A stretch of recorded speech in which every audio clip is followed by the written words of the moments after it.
বিসমিল্লাহির রহমানির রহিম। আসসালামু আলাইকুম। জনতার রান্নাঘর থেকে সবাইকে জানাচ্ছি শুভেচ্ছা। আশা করি সবাই ভালো আছেন। আজকে যে রেসিপিটি করব সেটা হচ্ছে এগ ফিঙ্গার। সেজন্য এখানে আমি 4টা ডিম নিয়েছি কিছুটা ময়দা আর নিয়েছি কিছুটা ব্রেড ক্রাম্ব। এখন আমি গ্লাসের মধ্যে 3টা ডিম ভেঙে দিব।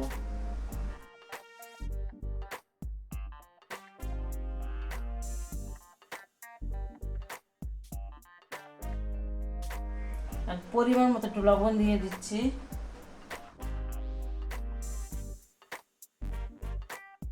আর ব্ল্যাক পেপারটা দিয়ে দিলাম আধা চামচের মতো। ডিমটাকে এখন আমি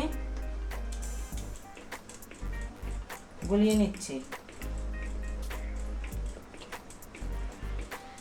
হ্যান্ড মিক্স দিয়ে গুলাতে পারেন, তারপরে কাঁটা চামচ দিয়ে করতে পারেন। এটা আমার কাছে আছে, এটার জন্য আমি এটা দিয়ে করতেছি। এটা গুলানো আমার প্রায় হয়েই গেল। এখন আমি পরবর্তী স্টেপে চলে যাচ্ছি। এই বাটিতে আমি তেল ব্রাশ করে রেখেছিলাম আর এখন ডিমগুলো দিয়ে দিলাম।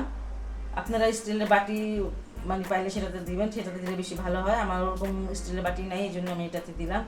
আর এখন এটা আমি ভাপে দিয়ে দিব। আমি স্টিম করতে দিব। আপনারা মানে গরম পানির মধ্যে একটা কিছু বসায় তারপর সেটার উপরে দিয়ে দিলে মানে এটা স্টিম হয়ে যাবে সুন্দরভাবে, মানে সিদ্ধ হয়ে যাবে ডিমটা। এটা আমি স্টিম করতে দিয়ে দিচ্ছি।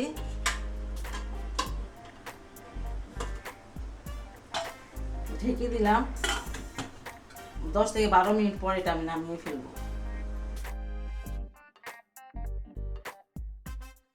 15 মিনিট পর আমি আসলাম। আমার ডিমটা স্টিম করা হয়ে গেছে। এই দেখেন একটা টুকটিক কোনো ইয়ে হইতেছে না, এই যে ক্লিয়ার আসতেছে। আর এখানে একটু পানি, এটা মানে ঢাকনা থেকে একটু পানি পড়েছে, সেটা আমি একটু ফেলে দিব অবশ্য। আর এটা আমি এখন নামিয়ে নিব, নামিয়ে ঠান্ডা করে তারপরে দেখাবো আপনাদেরকে।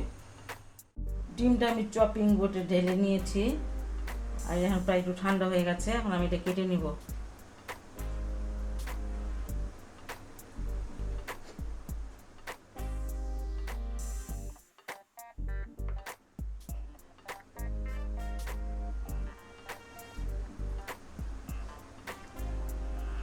এই তো কেটে নিলাম। এখন আমি এটার পরে আমি কি করবো সেটা আপনাদের দেখাচ্ছি। ময়দাতে আমি একটু লবণ দিলাম, শুকনো মরিচের গুঁড়া দিলাম 1/4 চামচ হবে, কিছুটা গোলমরিচের গুঁড়া দিয়ে দিলাম, একটু গরম মশলার গুঁড়া দিলাম। আপনারা অবশ্যই এখানে বাদ দিতে পারেন, আপনাদের যেটা মন চায়, সমস্যা নেই। দিলে ভালো লাগে আর না দিলেও সমস্যা নেই। এখানে চাট মশলা দিয়ে দিলাম 1/4 চামচের মতো। আর কোনো মশলা দিব না। এখন এটা ভালো করে মাখিয়ে নেব ময়দাটার সাথে।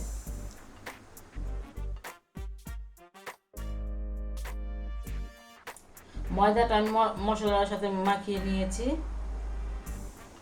আর এখানে একটা ডিম ভালো করে ফেটে নিয়েছি আর নিয়েছি এখানে ব্রেড ক্রাম্ব। প্রথমে আমি এটা ভালো করে ময়দার মধ্যে কোট করব।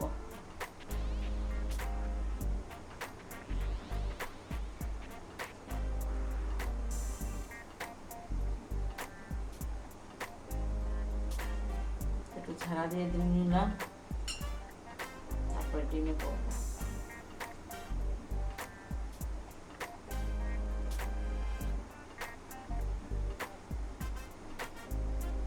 তারপর দিব ব্রেডটা।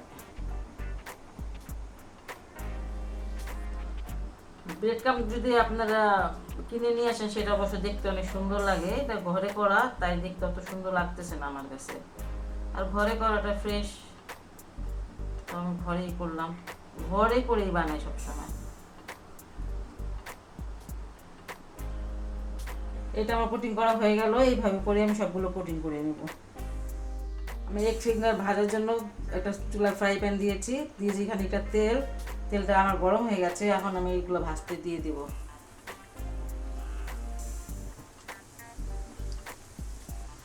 আঁচটা লো এবং মিডিয়ামের মাঝামাঝি আছে। আমি এগুলো মানে এই আঁচেই আস্তে আস্তে করে ভেজে নেব, সুন্দরভাবে ভাজবো। এই দিকটা আমার মনে হয় হয়ে গেছে। এটা আমি উঠিয়ে দিচ্ছি। হ্যাঁ, হয়ে গেছে।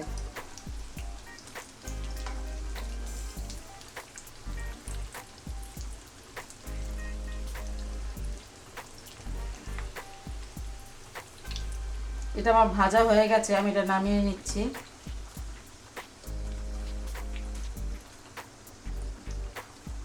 আরেকটা কথা, এখানে আমি আপনাদের 5টা দেখিয়েছিলাম যে কেটেছি, সেই 5টা থেকে আবার 10টা বানিয়ে ফেলেছি। একটু মোটা লাগলো আমার কাছে, এটা ঠিক আছে।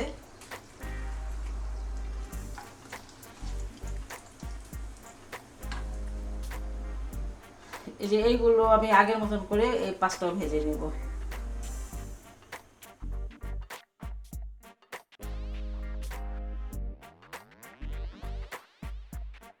এগ ফিঙ্গার এটা খুব ভালো রেসিপি, এটা বাচ্চাদের টিফিনে দিতে পারেন। এই বাচ্চারা ডিম খেতে চায় না, তাদের এইভাবে দিলে হয়তো বা খাবে।